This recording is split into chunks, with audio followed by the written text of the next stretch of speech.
love the chase and the hunt, and I set the pace when I'm running. I always take what I want and I always give it 100. Don't need a bank, no I'm funded. Play the game like it's nothing. I'm always thankful for something. Don't take for granted, stay humble. Now wake up, it's time to look at the enemy. Look in the mirror if he is no. Unti-unti ngang natutupad ang pangarap ni Maymay Entrata na maging isang sikat na singer.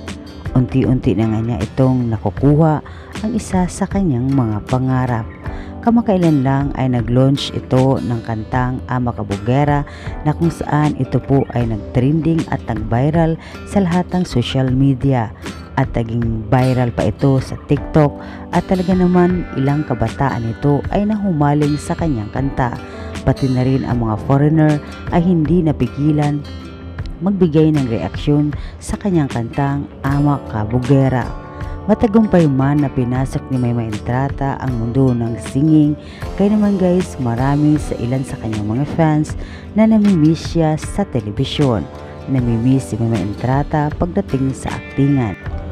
Medyo matagal na nga na hindi natin napanood si Miss Maymay Entrata sa big screen dahil nga sa huling ginawa ni Miss Maymay Entrata sa telebisyon ang Hiwaga ng Kambat, ang kanyang series kasama ang kanyang ka-love team noon na si Edward Barber. Ang huli ring pelikula na ginawa ni Miss Maymay Entrata ang Princess Diaries sa araw ng isang pandemic. Pero ngayon ay meron pong magandang balita po si Miss Maymay Entrata sa lahat ng kanyang mga fans dahil nga magkaroon ito ng bagong series.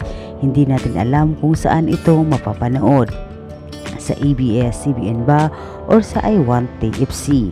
Pero nga ito po ay hinihintay nga ng ilan sa kanyang mga fans na magkaroon siya ng bagong proyekto pagdating sa kanyang pag-acting dahil nga maraming namimiss sa kanya at ito na nga ay inaabangan na kanyang ang kanyang bago niyang series na talagang aabangan ito ng kanyang mga fans. Hindi man sinabi ni Maymay kung kailan o kung saan niya ipapalabas ito, pero talagang marami pa rin excited sa pagdating sa series ni Maymay dahil alam natin na magaling talaga umarte si Maymay, hindi lang pagdating sa kanyang pagkanta at meron din itong talento pagdating sa aktingan. Kaya naman excited lahat ng kanyang mga fans na muli pong mapanood natin sa mga telebisyon itong si Miss Maymay Entrata. Narito na guys ang pahayag ni Maymay tungkol sa bago niyang series na gagawin. Narito.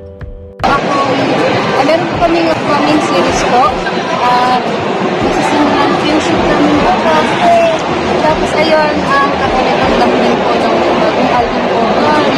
Tapos, tsaka yung sa Milan po sa asset natin